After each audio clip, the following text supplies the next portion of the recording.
But first, another controversial California lesson plan in public schools. Some middle and high school students apparently being shown films produced by a gay media group in San Francisco, including this one about cross-dressing.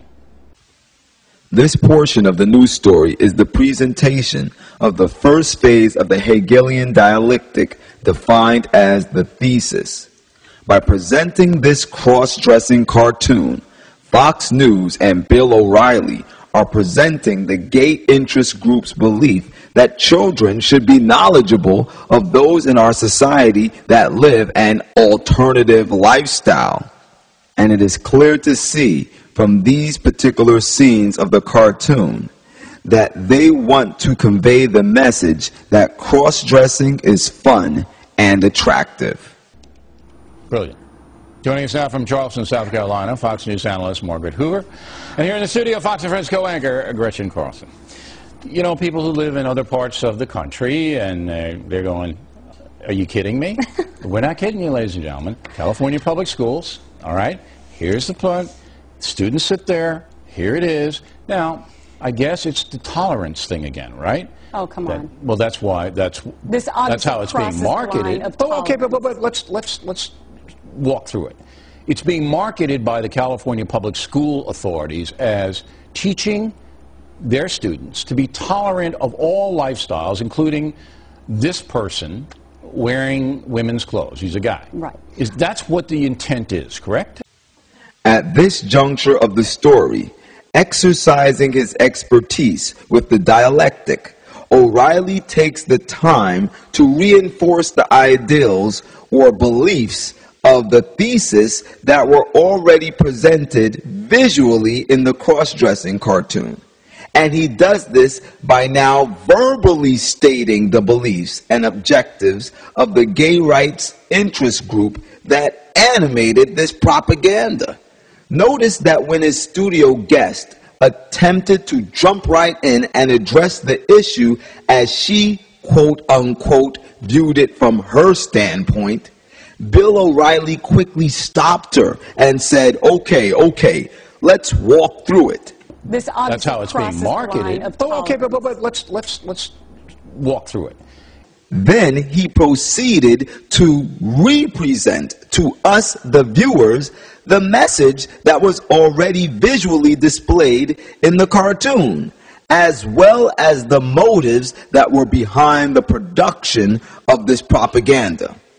O'Reilly, being the expert of the diaprax that he is, wanted to make sure that the thesis was well stated and fixed in the minds of the viewers before phase 2, the presentation of the antithesis, began. Well, the problem is, and first of all, nothing against gays, lesbians, or transgender people, but there's a time and a place for everything. And I do not believe the time and the place for a child to learn about this is elementary school, middle school, even middle school. And number one, the time and the place should be for the parent to tell the child about these specific things if they so choose. Why is it always that the parent has to opt out of these particular programs at school? And by the way, in this California case, the parents didn't even know about these videos. Yeah, they just dropped down the kids. Can you imagine that? If I don't know how you'd feel about your kids seeing this at school without your knowledge, but I would be outraged. Well, I'm not happy about this at all, Hoover, because, again, it's a social engineering project in the public schools. The parents don't know about it. I don't want cross-dressers to have a hard time in their lives. I certainly don't want any bullying of gay people, and I think it's a problem, and I think it has to be addressed by the school authorities. But you're basically social engineering. You're not teaching anymore. Am I wrong? Now unleashed to do her dirty work, O'Reilly's in-studio guest commences to initiate phase 2 by presenting the antithesis, which, if you remember, the antithesis is a completely opposite view that is in opposition to the thesis. And to strengthen the opposing nature of these two viewpoints, or these two phases, Fox News rolls the video footage of the cross-dressing cartoon, which is the thesis, while O'Reilly's in-studio guest presents her views, which is the antithesis.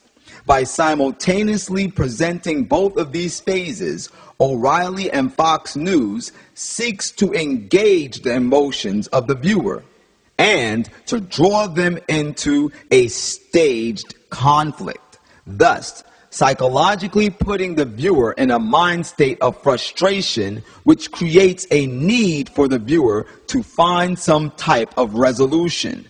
And to heat up the viewer's frustration, Bill O'Reilly states more than once that this cartoon is a tool of social engineering. In both cases of the thesis and the antithesis, O'Reilly reinforces the beliefs of the opposing views for the purpose of producing a psychological conflict that will, in the end, produce the synthesis that he and his bosses at Fox desire to see. Right. No, you're right. And also, sexuality studies has no place in an elementary, middle school, or high school curriculum. That's like an elective in college. This is not to be taught in our public schools. But they have sex ed all day long in public schools now. They have sex ed all day long. Right. And you know what?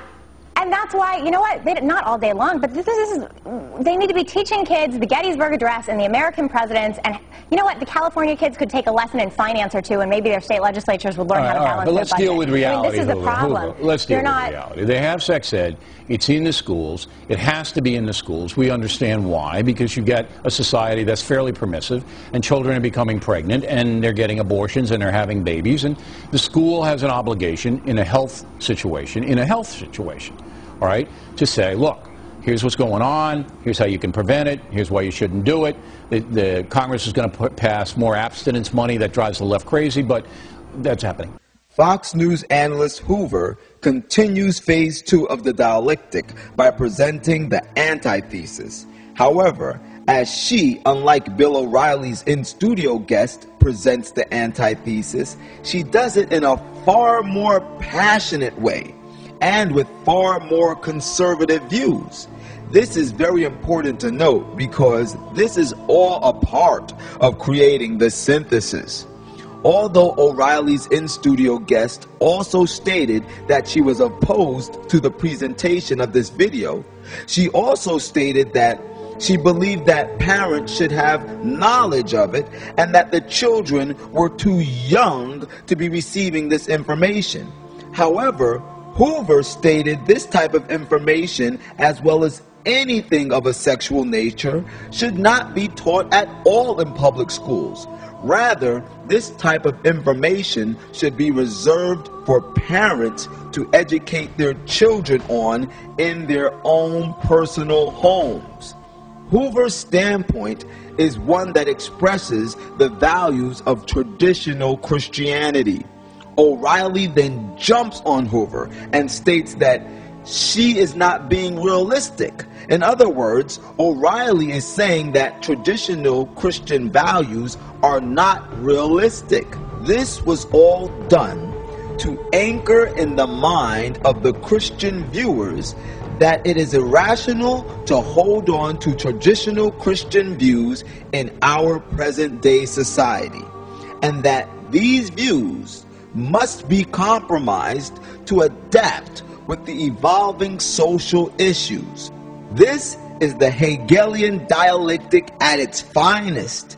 And lastly, to punctuate the whole sick process, at the end of this news segment, listen to what O'Reilly said. Hoover, you went to Stanford University, right?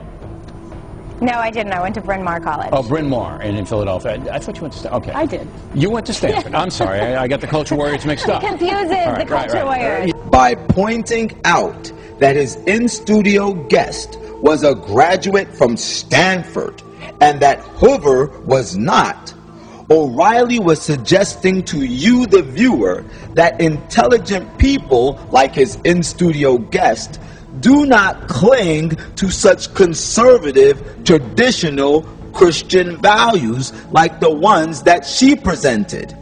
And here was the implementing of the synthesis